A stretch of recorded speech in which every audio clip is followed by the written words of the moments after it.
So we're going to talk about one of the highest pressure, highest velocity sectors in technology, gaming. And in gaming, security is not only high pressure, it's deeply personal to players. And we have two exceptional leaders that are going to talk about that with us today. First up, we have Temi Adebambo from Microsoft.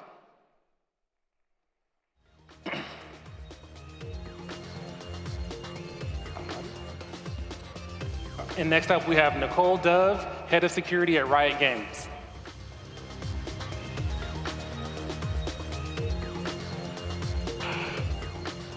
Yes. Thank you all, thank you all. Take a seat.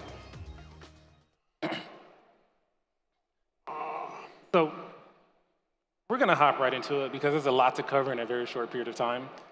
I know a lot of people are interested in this. CISOs in the gaming space. What was your path? Were you like into gaming? Were you guys hardcore gamers? Or is this something that you were just pulled into? How'd you get here? So I've always been a gamer my whole life. Ever since I was a kid, I've always loved video games. I wouldn't call myself a hardcore gamer, but it's definitely been a passion. Security, on the other hand, I've been doing for also 20 years before I actually got into gaming. So I was working at PwC as a teenager way back when, doing cybersecurity stuff. So for me, when the opportunity to blend cybersecurity, which has been my lifelong journey, with gaming, which is a lifelong passion, it was an impossible opportunity to pass up, and that's kind of like how I got into the space, is a combination of doing security and my passion, really. My path is a little bit different. I have an older brother. I'm the youngest kid, and we played video games a lot, my brother, my dad, and I. It was really a way that we built community. I actually started working in gaming before I actually got into security. So some time ago, I did some voiceover work on a popular game called Grand Theft Auto. I was working in the risk space, and then ultimately, I ended up transitioning into cybersecurity about 10 years ago. So a little bit non-traditional, but still fun. Yeah, so we have a gamer turned security expert and a security expert turned gamer. This is going to be interesting. And she's a real gamer. She was in the back playing games about 5 minutes ago. So, all right, let's talk about some of the unique challenges in gaming. Let me start with you, Temi. What are some of the top challenges in gaming that make it such a unique industry? And how do you see those challenges differing from what we see in traditional enterprise, since that's something you have a background in? Yeah, I mean, when you think about your traditional enterprise, you got your customers and you try and protect your customer data and all your customers, and you got adversaries on the other side, and you're just trying to do that battle.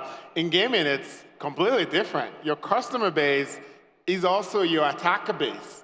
Your customers are trying to attack you. They are motivated by passion, not just financial gain. Your customers are trying to get a competitive advantage in your game using cheats that could very well destroy that gaming community that you rely on at the same time. So when you think about how we design security for games, we can't just think about it as an attacker coming to attack the game. We have to also take into cognizance that the gamers themselves, the customers that use the games, are also going to be folks that we have to watch out for. And then when you also look at the population and the kind of security maturity you expect in their behavior, you might expect someone with a bank account to have a multi-factor authentication and not click on a link that says free money here. But you don't expect an 8-year-old to get a link in a game that says, hey, free coins, and they won't click it. You expect them to click it. So the behavior and the expectation that you have for your customers when they're interacting with your product is on a very different bar, such that you have to build security into it by default and throughout all of the layers in order to account for some of those behavioral patterns that is at a far lesser maturity than you would if you were dealing with an enterprise customer, as well as the fact that the gamers themselves are trying to break, are trying to get in, are trying to cheat into your own platform that you rely on for your revenues. That is fascinating. That is another twist on insider threat. As your revenue increases, your adversary increases at the same time. It's directly correlated. What are your thoughts on this, Nicole? Yeah, to add to that insider threat piece, when I think about how our company is structured, about a third of our employees are engineers, another third, or maybe even half of them, are creatives. So a very, very distinct set of insiders. Interestingly enough, many of us rioters are gamers. So to tack on to what Temi said, there's a bit of passion, but there's always a lot of gameplay. And so from an insider threat perspective, I have to make sure that folks are downloading games from the appropriate publishers. Or if my engineers come up with something really cool that they want to release, I want to make sure that it actually goes through a series of security controls, but in a way that allows them to remain creative and expressive, but not in a way that holds them back. So there's just this very intricate, unique balance that we're always dancing with from a gaming and security perspective that I typically don't see in a typical enterprise security program. Right. I can only imagine trying to get a 4-year-old to click on the right link at the same way trying to get a 60-year-old trying to play Tetris to click on the right link. All right, so how do these unique gaming challenges shape your perspectives and your principles when you're designing security? Do you do it differently than enterprise security, or is it still fairly similar? Yeah, so interestingly enough, I'm thinking about how I can wrap security around the entire game's lifecycle, starting with the secure development. So even before that, just ideation, right? How do I create a space where my executive producers and my technical designers and my writers have a safe but robust space where they can explore these different creative ideas and create this lore for our players? But then also, as we begin to transform that ideation into an actual product, what does our infrastructure security program look like? Are we on secure base images, secure containers, right? As we start building out data flow diagrams, let's do a threat model, right? Let's think about these things early throughout the process. There's a lot of development partners and third parties that we use, right? How do we assess them? How often do we assess them? And if other teams across the enterprise want to use them, how do we become aware of those changes in scope so that we can do an additional assessment?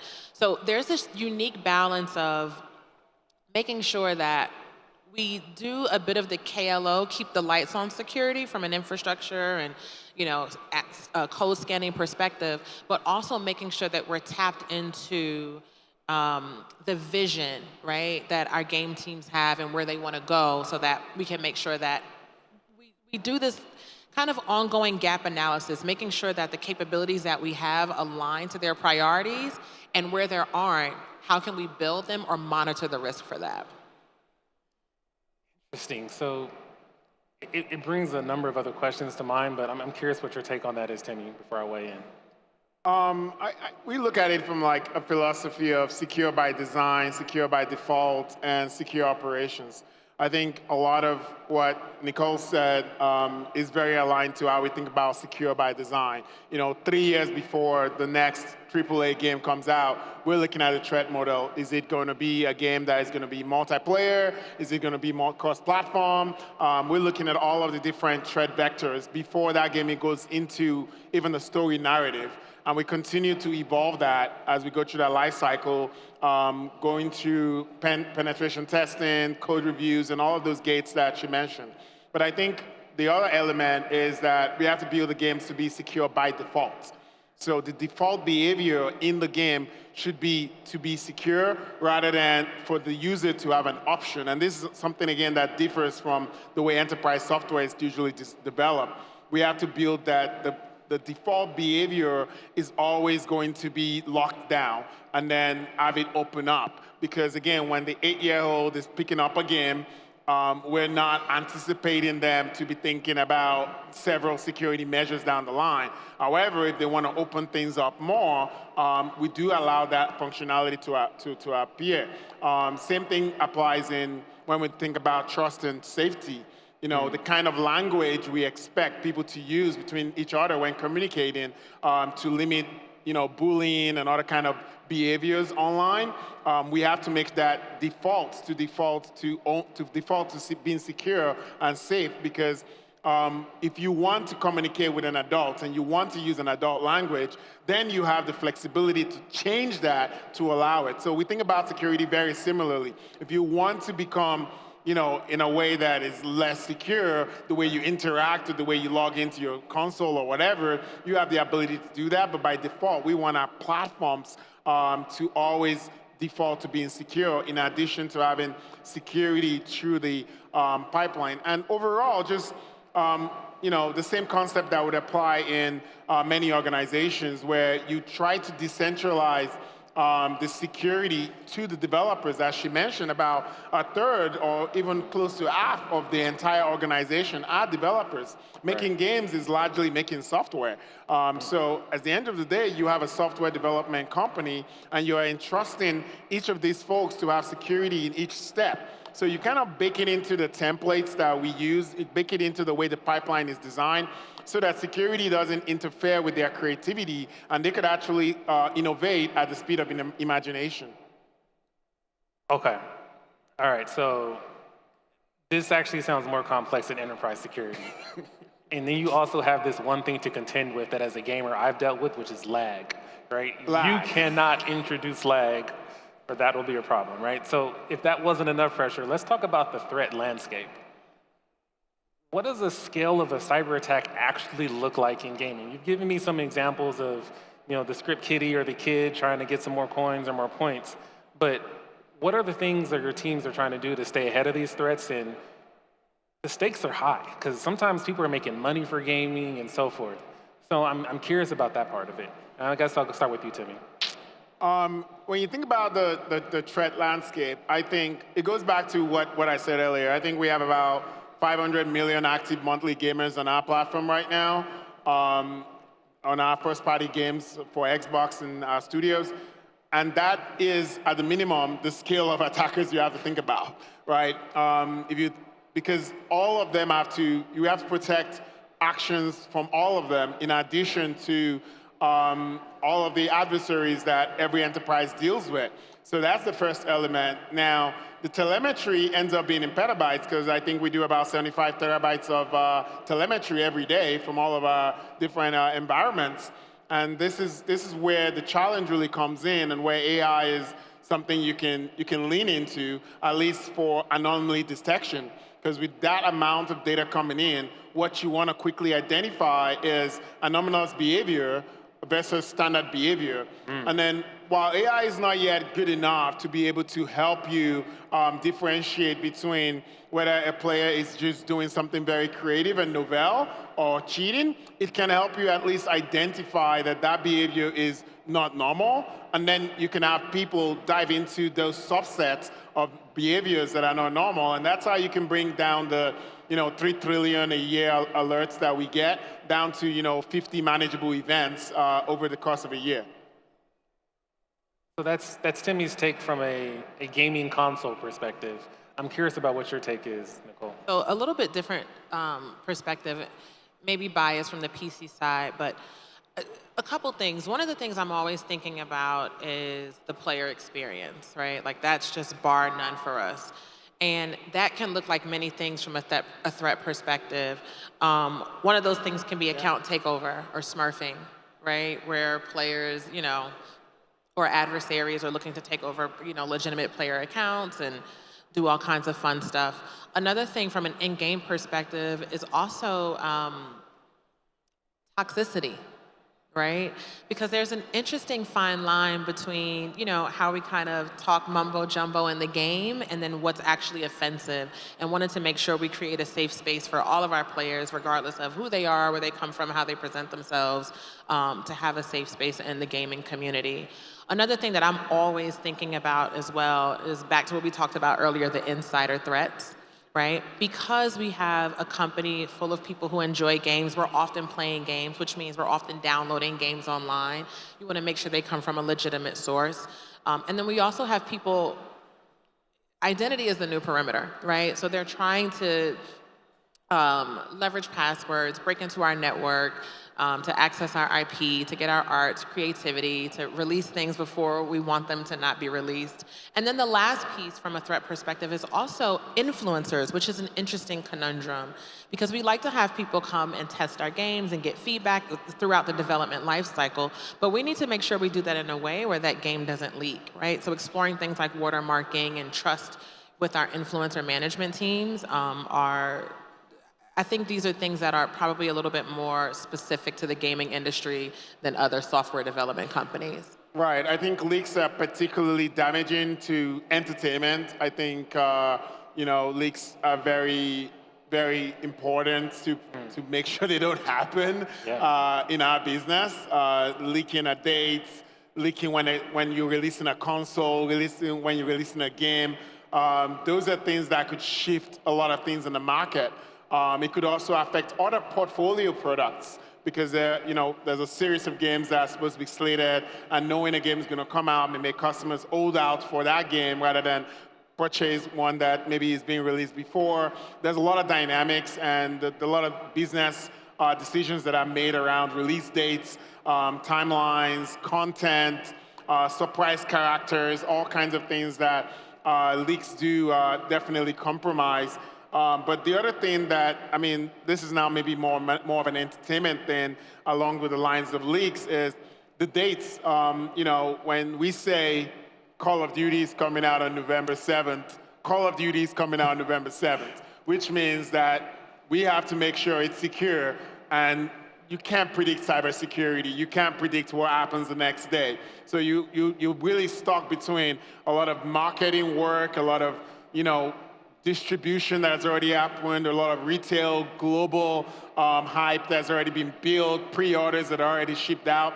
You're working against a very hard date with very little flexibility in order to move it. So the security with the freeze that happens for those dates really creates a very, very, very high level of challenge to deal with threats in those very tight periods. So as CISOs, your job is to manage this triad of confidentiality, integrity, availability. When y'all first started talking, I said, okay, availability is the most important thing. And now you're talking, and I'm thinking confidentiality is the favorite thing, is the most important thing. All right. How are you guys balancing the risk between the two? Because usually each one of those is contending with the other. I'm curious about your thoughts just quickly on that. So for me, I think it depends. I think a big part of it is understanding impact and effort, right? And really making sure that, listen, we want to protect everything. It's just in our nature as security leaders. But I want to make sure that I'm spending my time, my energy, and my effort on where I'm going to get the most bang for my buck. So that's kind of what motivates where I choose to focus in that triangle. I love that. As CISOs, our job is to manage scarcity, right? And with scarcity, you either decrease the amount of things you're trying to manage or you add resources. I imagine your budget isn't unlimited, so you got to manage the scope. I can appreciate that. We don't have a whole lot more time, but I want to leave the audience with one thing. CISO gamers, they are never going to be in front of another CISO gamer, or if they are, it's going to be a rare occasion. So if there's one thing you could leave with them, what would that thought be? I'll start with you, Temi. I think if there's one thing I would leave, I would say it's the importance of a partnership when third-party suppliers and the supply chain. I think it is crucial in gaming. We work with a ton of vendors, and in order for us to have the level of reliability where you never want a game live environment to go down, we have to have good inventory and we have to have good understanding of all of those parties and be able to respond to incidents not just on our side, but incidents that affect them in order for us to be able to deliver a seamless, frictionless, fun that our player-based experience. And I know you mentioned something earlier about it being console. I would say about 100 million gamers are on Candy Crush every month, and that's definitely mobile. So we have to look at the whole landscape of mobile, console, handheld, PC, and account for the security across all of that. Wow. My takeaway will be, in the spirit of gaming, winners never quit and quitters never win, right? And so I think there is this persistence and perseverance that we have to have as security leaders, just making sure that we keep pushing forward, we don't give up, we remain creative so that we can make sure that we're creating these great experiences for our players in a safe environment. Thank you for that. It's clearly a global ecosystem. It's a cultural force. It's something that's deeply personal to so many people. And I thank you all for doing the work of protecting the thing that people find to be the most entertainment in their day. Security is going a lot of places in 2 to 3 years. Clearly, the gaming industry is already living in the future. Thank you for your time. Thank you. Thanks, everyone.